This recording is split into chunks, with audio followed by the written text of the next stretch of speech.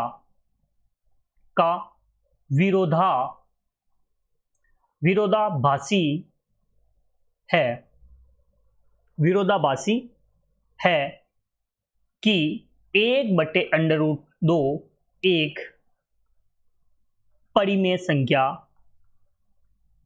संख्या है जो गलत है। अतः इसलिए 1/√2 एक कैसी संख्या होगी, अपरिमेय संख्या होगी,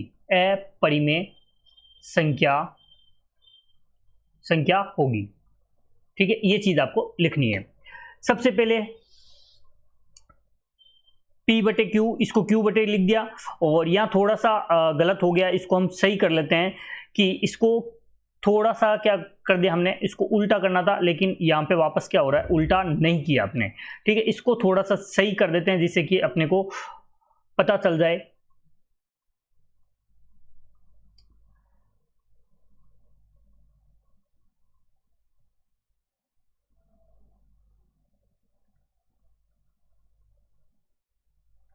इसको देखते हैं वापस, कोई प्रॉब्लम नहीं है, हो जाता है। अब देखिए यहां P/Q है, Q/P कर दिया, तो ये हो जाएगा आपका Q² बट्टे में क्या हो जाएगा, Q/P हो जाएगा, ठीक है। तो यहां लिख सकते हैं, क्या लिखेंगे, Q² बट्टे P², तो ये हो जाएगा P, इसको क्या लिख सकते हैं, P, और इसको लिख सकते हैं Q², ठीक है।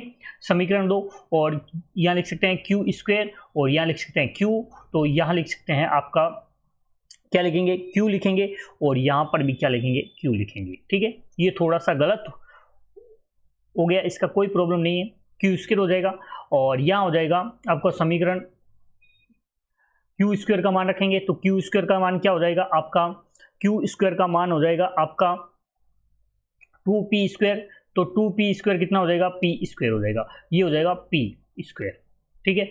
और यहां लिख सकते हैं P², और यहां लिख सकते हैं P, कोई प्रॉब्लम नहीं हुई है। और यह मान कितना आ जाएगा, Q² बराबर हो जाएगा 2P², समीकरण 2 से। ये थोड़ा सा क्या हो गया, P और Q में कंफ्यूजन हो गया था, इसको उल्टा करना था, किया नहीं था, ठीक है। ये लैंग्वेज सेम ही है।